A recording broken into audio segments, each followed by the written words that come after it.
Olá, boa noite. Boa noite. Papa envia mensagem de pesar e recorda pedido de Dom Cláudio para não esquecer dos pobres. Mensagem de Francisco reforça a dedicação do cardeal e zelo ao serviço do Evangelho e na Igreja. Familiares, amigos e autoridades prestam homenagem a Dom Cláudio Umes. Arcebispo emérito de São Paulo manteve sua missão de propagar o amor aos pobres. A mensagem de paz e esperança do Vaticano aos povos do Congo e Sudão do Sul. Em Brasília, tecnologia 5G começa a valer a partir de amanhã. Projeto em Minas Gerais ajuda na autoestima, saúde e leva alegria a mulheres da terceira idade. Padre Adriano Zandoná, da comunidade Canção Nova, será ouvidor do Vaticano no Sínodo dos Bispos 2023 nas redes sociais. O Canção Nova Notícias está começando.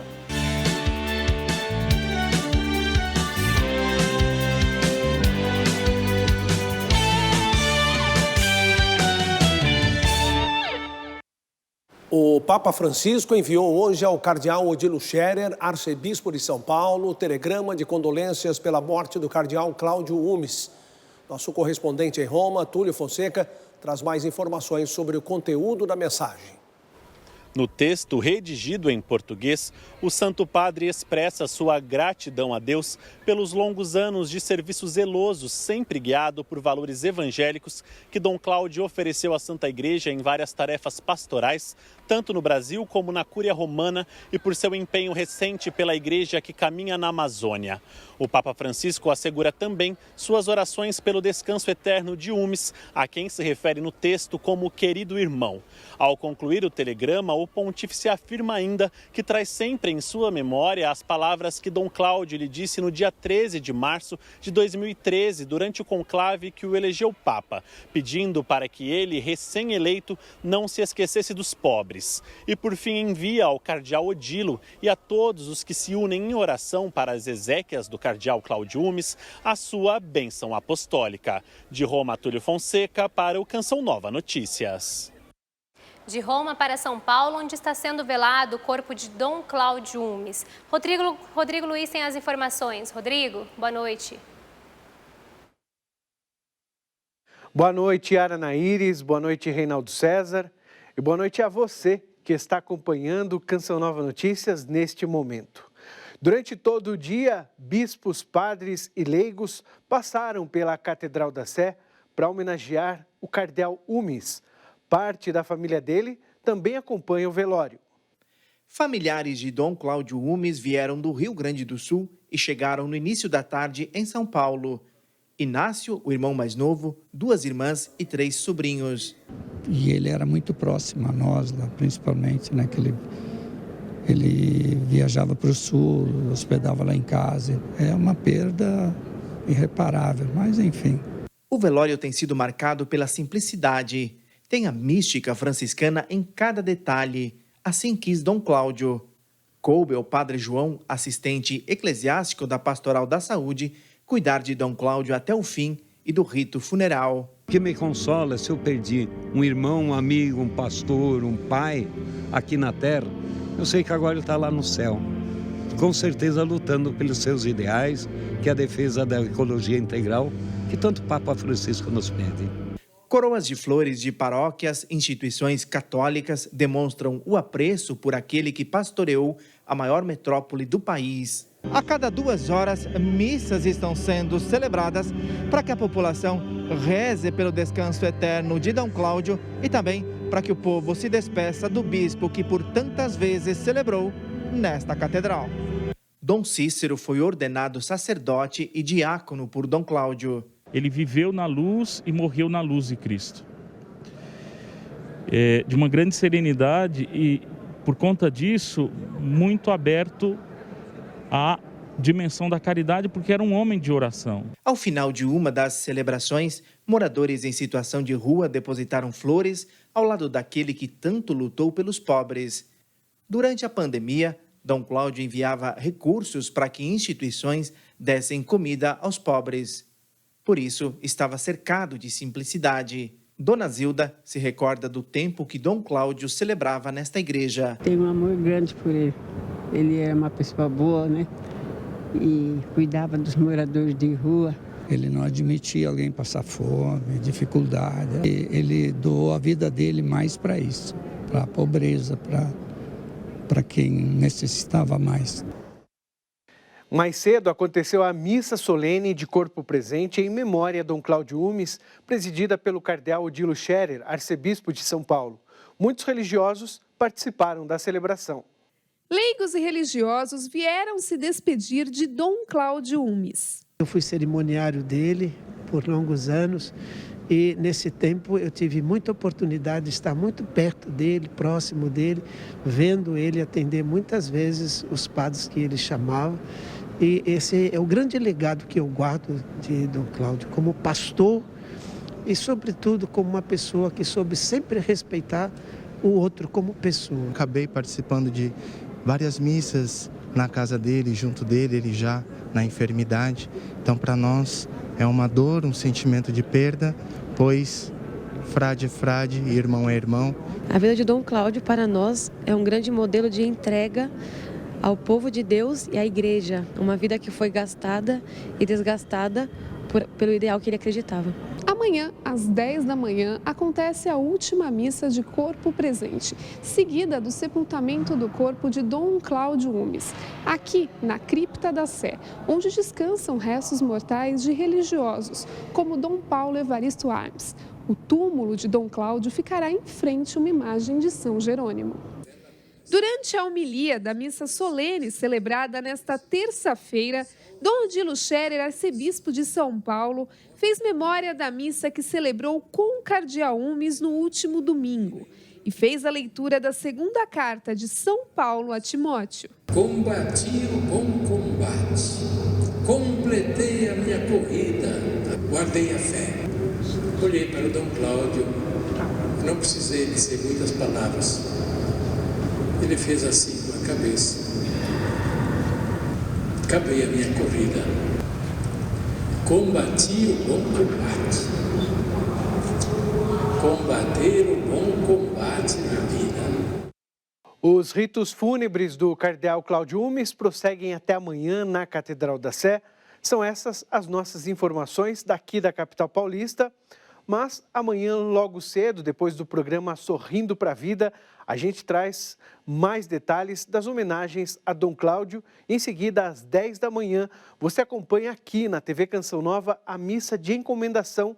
Em seguida, o sepultamento na cripta da Catedral da Sé. Boa noite a todos vocês. Yara, Reinaldo.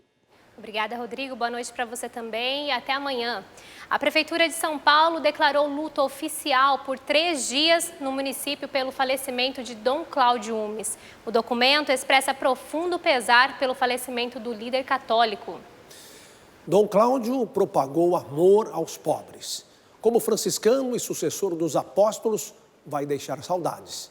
O jornalismo da TV Canção Nova recorda com alegria a proximidade com Dom Cláudio. Com sua vida espalhou amor e esteve ao lado dos mais necessitados. O franciscano do Rio Grande do Sul era um amante da Sagrada Escritura. Conhecido por sua atividade apostólica, marcou a igreja no Brasil com quase 5 décadas no ministério episcopal. Sua amizade com a comunidade Canção Nova é de longa data. Em 2008, quando a comunidade teve seu reconhecimento pontifício, foi Dom Cláudio quem celebrou a missa em ação de graça na Basílica São Paulo Fora dos Muros, na Cidade Eterna. Em sua homilia, destacou sobre a alegria da iniciativa do Espírito Santo de guiar as novas comunidades na vivência plena do Evangelho. Essa experiência de Jesus Cristo também deve ser comunitária. A comunidade tem que fazer a experiência, a comunidade tem que levantar o grito da sua fé, a alegria da sua fé, a oração da sua fé. Essa oração que vocês renovaram carismaticamente, que nós chamamos a oração carismática. Não perca esses valores. Na ocasião, durante a sua homilia, Dom Cláudio pediu aos fiéis e à comunidade que renovem o carisma todos os dias, busca que se faz necessária para cada um de nós. Sejam perseverantes no seu carisma inicial. Não percam o seu carisma inicial. Seja sempre de novo renovado esse carisma, porque ele é que dá identidade a vocês. É Ele que mantém vocês fortes e unidos e outros se agregando, porque vocês são fiéis ao carisma inicial. Essa experiência do Espírito Santo. Certos da vida eterna, louvamos a Deus pelos ensinamentos deixados por Dom Cláudio. E lembremos da prece de São Francisco de Assis: Senhor, fazei de mim um instrumento da vossa paz.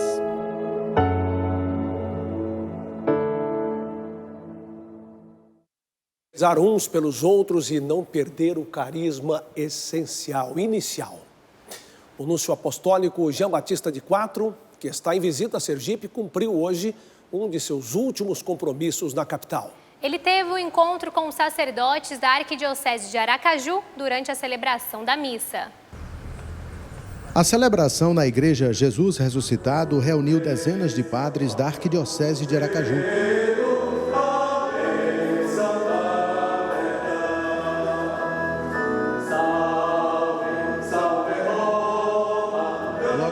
Da celebração eucarística, o núncio apostólico aproveitou e disse aos presentes um dos motivos da sua visita a Sergipe.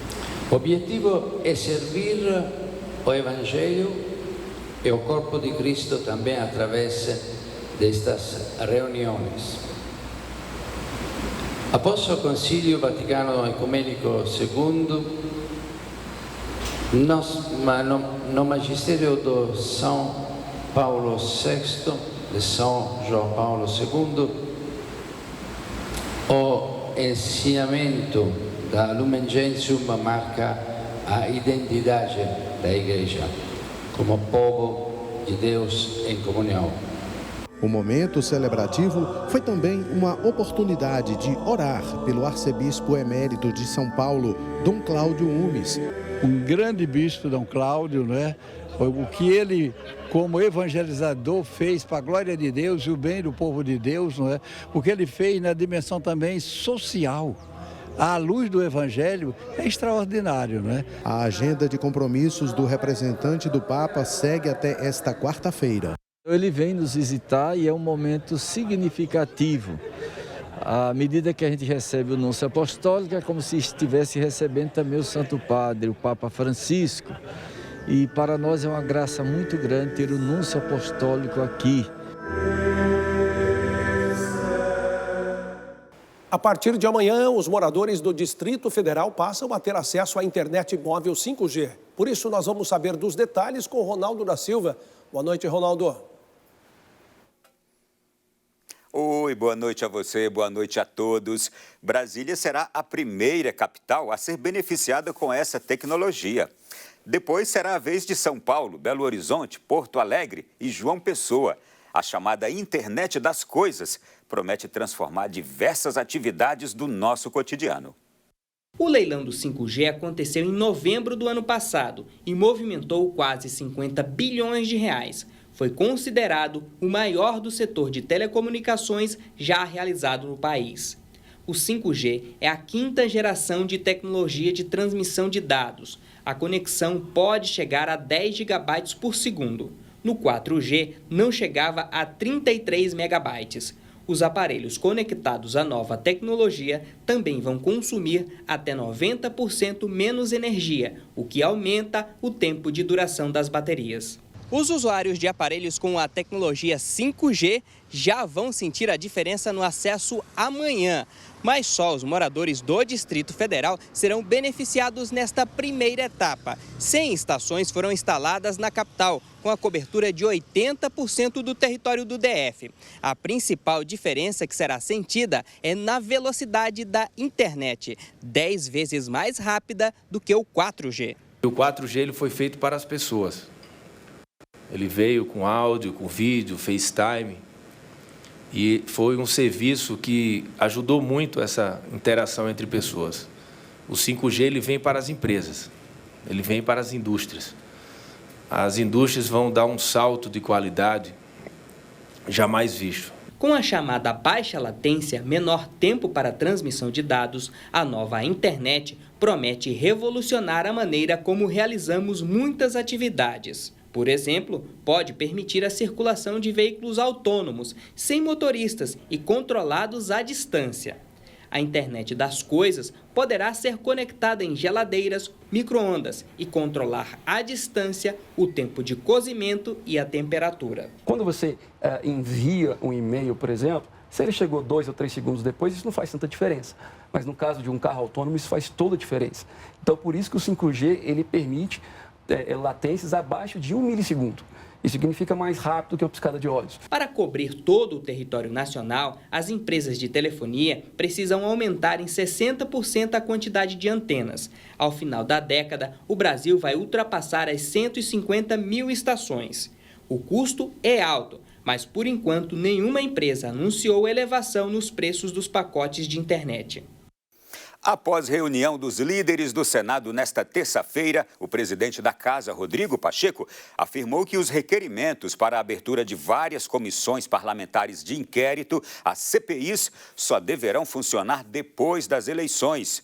Vamos entender o motivo dessa decisão com a repórter Camila Castro, que está agora ao vivo no Senado. Camila, boa noite.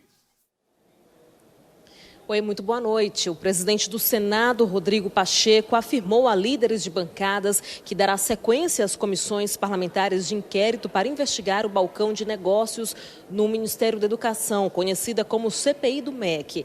A abertura do colegiado, no entanto, deve ficar para depois das eleições.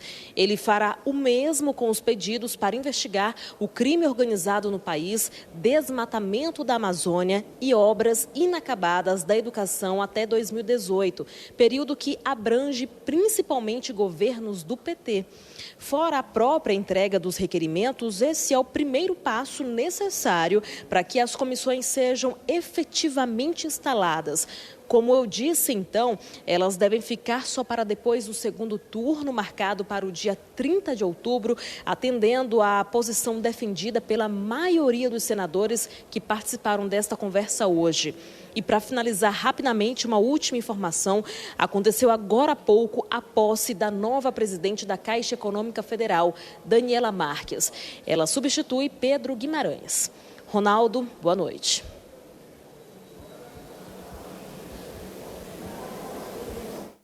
Muito obrigado, Camila. E nós voltamos daqui a pouco para falar sobre a campanha missionária 2022. O secretário de Estado do Vaticano, a pedido do Papa Francisco, visita nestes dias os países africanos do Congo e Sudão do Sul. Olha, o principal objetivo de Pietro Parolin é levar em nome do Santo Padre a mensagem de paz e esperança às populações daqueles países que há anos sofrem com a pobreza e a exploração. Esta é uma viagem importante e sinto-me verdadeiramente honrado em levar o afeto do Papa a essas populações, juntamente com a garantia de que assim que as condições o permitirem, especialmente do ponto de vista da saúde, ele mesmo fará esta viagem. Estas foram as palavras do cardeal Pietro Parolin no início da visita aos países africanos. O primeiro destino do secretário de Estado do Vaticano foi a República Democrática do Congo. Dentre os compromissos, o cardeal se reuniu com o primeiro-ministro congolês e participou da assinatura de acordos específicos entre a Conferência Nacional dos Bispos do Congo e o governo. O enviado do Papa Francisco também se encontrou com o presidente da República e presidiu a missa em frente à sede do parlamento, no mesmo local onde o Santo Padre estava programado para celebrar. Ao povo do Congo, o cardeal, com visível emoção, assegurou: certamente levarei seus nomes e seus rostos ao Papa Francisco, pedindo que os leve em suas orações, dando graças a Deus pelas maravilhas que ele fez por vocês. A Igreja Universal lhes agradece e encoraja a perseverar em suas obras, mesmo à custa de dificuldades e aparentes derrotas, e completou: diariamente vocês provam como o amor, quando distribuído, não se divide ou se esgota, mas se multiplica e cresce. A segunda etapa da viagem acontece no Sudão do Sul. Ali o cardeal, secretário de Estado, foi calorosamente recebido com flores, um típico colar, música e muita festa. Após passar entre os grupos de boas-vindas, saudou brevemente o assessor do governo e alguns membros da Conferência dos Bispos. Parolin afirmou estar impressionado com a recepção e expressou gratidão ao presidente da República, aos representantes da Igreja e a toda a população do Sudão do Sul.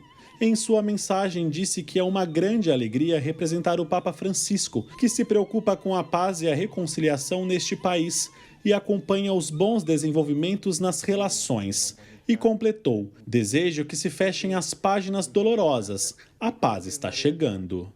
Entre as próximas atividades do Cardeal Parolin, está agendado para amanhã um encontro com desalojados do campo de Bentil e uma reunião com os representantes da ONU e o governador. No dia 7 de julho, o secretário de Estado do Vaticano abençoará a pedra fundamental da nova anunciatura em Juba e se encontrará com o clero e os religiosos. E nesta cidade presidirá a missa. A viagem será concluída com uma visita à Universidade Católica e depois a um centro infantil para deficientes em Urastuna. Já o seu retorno à Itália está previsto para o dia 9 de julho.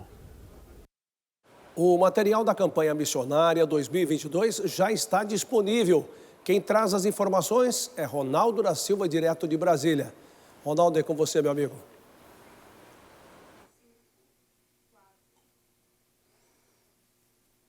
Já está disponível, sim. A campanha vai ser celebrada no mês de outubro nas dioceses de todo o Brasil.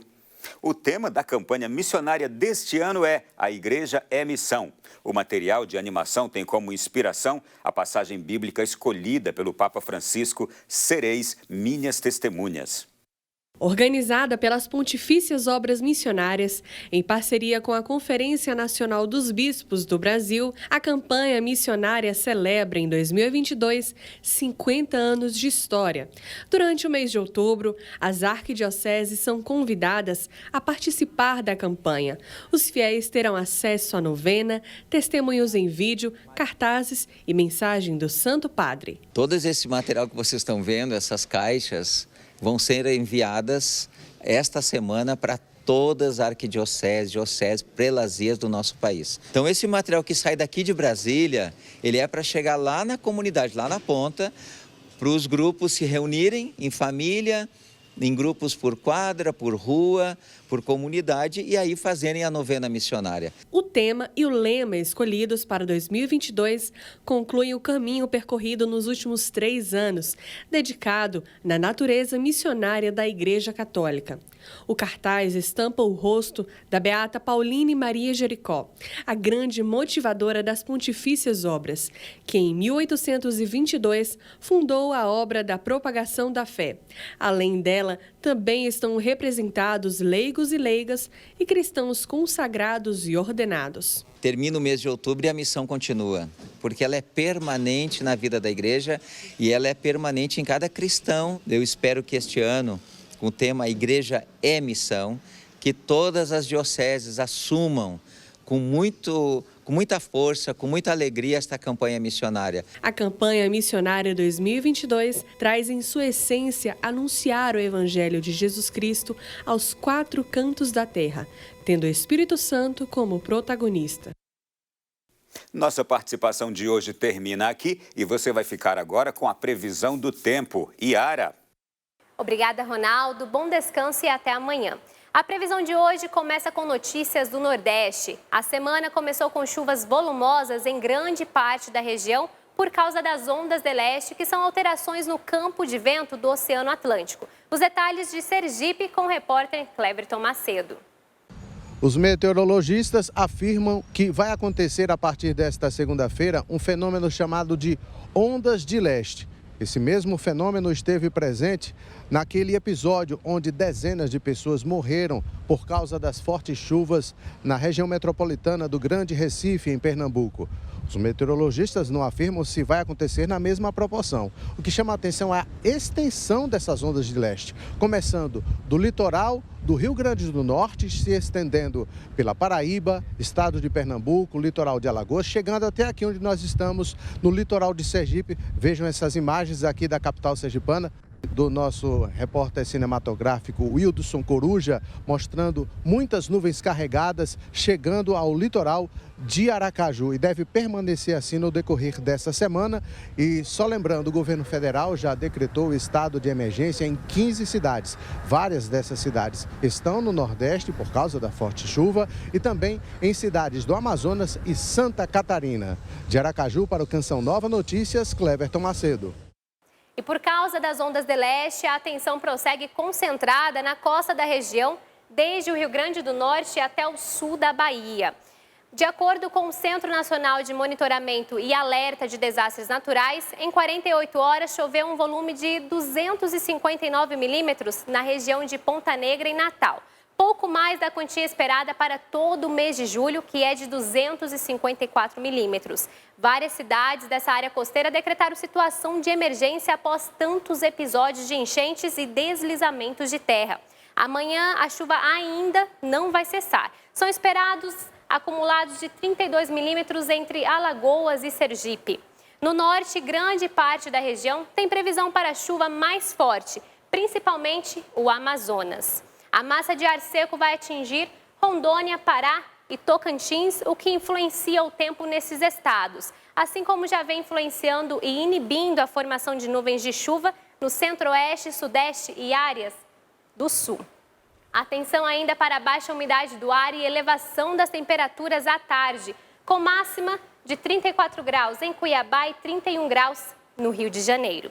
A frente fria que atuava no sul se afasta da região, mas a chuva permanece no extremo sul e oeste do Rio Grande do Sul. Bom, Reinaldo, essas são as informações da previsão. Vamos falar um pouco do Sínodo dos Bispos, porque o Vaticano convidou o diretor da TV Canção Nova para a ação nas redes sociais em língua portuguesa. Padre Adriano Zandoná já disponibilizou nas plataformas que utiliza o link para o acesso ao questionário da Igreja.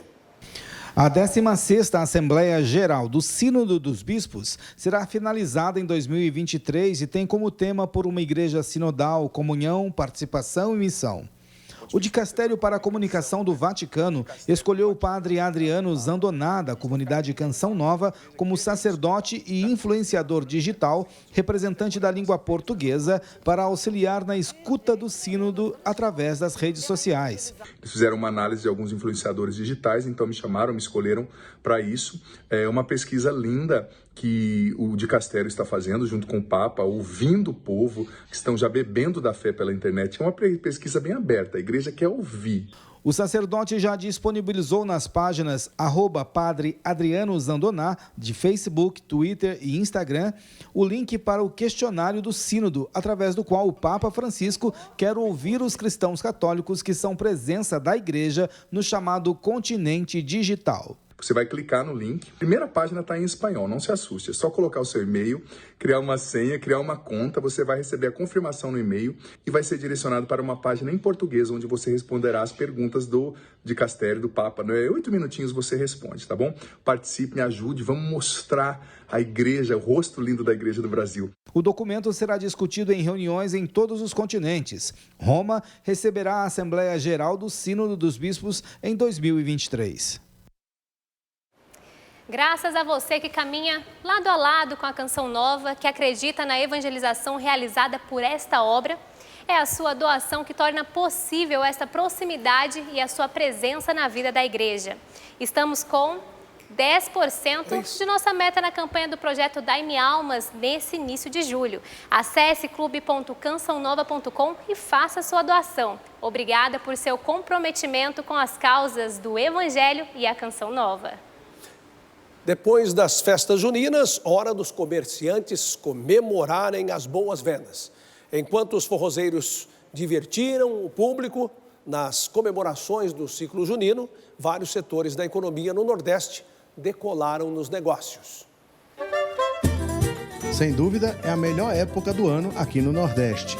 Para assistir às quadrilhas juninas, para dançar um bom forró, para curtir a beleza dos fogos de artifício. E não pode faltar, né, gente? Essas delícias que não deixam a gente fazer dieta. O último santo do ciclo junino foi São Pedro, que foi comemorado no dia 29 de junho. Passados os festejos, hora de contabilizar se esse São João foi bom para os negócios. Para sentir melhor esse clima de otimismo entre os comerciantes, que não descansaram quase nada no mês de junho, viemos ao mercado de artesanato Antônio Franco, no centro de Aracaju. E só vi comerciante feliz da vida. Mas as vendas foram um sucesso nesse ano. Superaram expectativas? Superou todas as expectativas, né? Em tudo que esse período que estavam parados sem fazer festa e agora todo mundo resolveu fazer de uma vez. Dona Helena tem confecção própria e a comerciante disse que há muito tempo nunca vendeu tantos vestidos juninos. Depois de 2 anos que a gente passamos sem trabalhar. Então, esse ano, se nós tivéssemos assim, se organizado antes, a gente tinha tido, assim, graças a Deus, umas vendas abençoadas por Deus. Corredores do mercado continuam movimentados, mesmo depois das festas juninas. Dona Claudinete preparou um estoque imenso de sandálias de couro, aqui chamadas de briquitinhas. Vendeu equivalente a meses de trabalho em apenas 30 dias. Tenho 13 anos aqui dentro, para mim foi o melhor São João da minha vida. Esse é um dos lugares mais procurados aqui no Mercado Central de Aracaju, é o galpão das nossas tapioqueiras. A dona Tereza, por exemplo, e assim como todas as outras, peneiram a tapioca na hora para fazer essas delícias que foram muito bem procuradas nessa época junina. Beijo molhado, pé de moleque, saroio, bolos de pulba, mandioca e o bolo de milho, hein? Que delícia! Produtos que não pararam de serem vendidos pelas tapioqueiras. São elas próprias que produzem seus quitutes. O que mais vende assim na época junina? O bolo de milho, o bolo de macaxeira, o bolo de pulma, o beijo molhado, o saroio e o pé de moleque. A senhora está satisfeita com as vendas? Tô, sim. O período foi muito bom também para os vendedores de castanha de caju. Toda essa produção vem do povoado Carrilho, no interior de Sergipe. Daqui sai para muitos estados do Brasil. Seu Aragão só tem o que comemorar. A gente recebeu muitos turistas, além do pessoal daqui, da nossa região. E foi excelente. A gente estava precisando, estava com saudade, né? Olha que beleza, todo mundo saiu satisfeito da festa. Que bom, né? E em Belo Horizonte, o projeto Reabilitação em Balé mostra que o sonho de dançar não tem idade. Pois é, há 4 anos a iniciativa oferece aulas de balé para idosas da capital.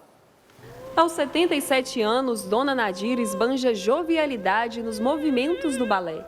Só agora ela conseguiu realizar um sonho de infância. Desde pequenininha, quando eu vi um balé, eu ficava doidinha, ficava nas pontas dos pés, e aquela vontade de fazer assim, aqueles exercícios, né? Ela e mais 54 mulheres fazem parte de um projeto que leva o ensino do balé para idosas de Belo Horizonte. É muito importante para elas o fato de elas terem o espaço delas, pessoas das mesmas idades, com os mesmos papos. O projeto começou em 2018 com a fisioterapeuta e professora de balé Meire de Paula. A intenção é mostrar não só a beleza da dança, mas a importância dos movimentos do balé como um recurso terapêutico. Ele ajuda em muitas coisas, né? O balé é demais. Ajuda na saúde física e mental, no bem-estar, né? Estimula os hormônios da felicidade. É muita coisa, mas o que eu percebo muito aqui mesmo é a autoestima. Essa satisfação também é destacada pelas alunas do grupo. Às 8 da manhã, elas chegam bem dispostas e animadas para a aula. E eu decidi começar porque eu encontrei no balé uma experiência para o meu desenvolvimento, principalmente do equilíbrio e da interação com outras pessoas. Eu me sinto assim muito realizada, né? É com muito mais disposição para tudo. As aulas acontecem 4 vezes por semana em um colégio da capital. A maior parte do grupo é bolsista, mas há quem contribui com uma ajuda de custo. A Rosilene, de 54 anos, começou a participar há 1 mês e está amando a experiência. É maravilhoso a gente poder, né, dançar, expressar, né, e estar junto com outras pessoas, se integrar na sociedade. Olha, eu sou suspeita em falar, mas eu amo dança. E sempre faz bem para a saúde, realmente para o equilíbrio. Com certeza, é sempre bom dançar. Com certeza. O Canção Nova Notícias termina aqui. Notícias da Igreja, do Brasil e do mundo. Você também confere em nosso Instagram, @CNNoticias. Assista daqui a pouco às 8 horas ao programa Pra Ser Feliz com o padre Adriano Zandoná. Às 9h30 tem Gente de Fé e às 10h30 PHN. A gente se vê amanhã. Uma ótima noite. Boa noite e paz para você.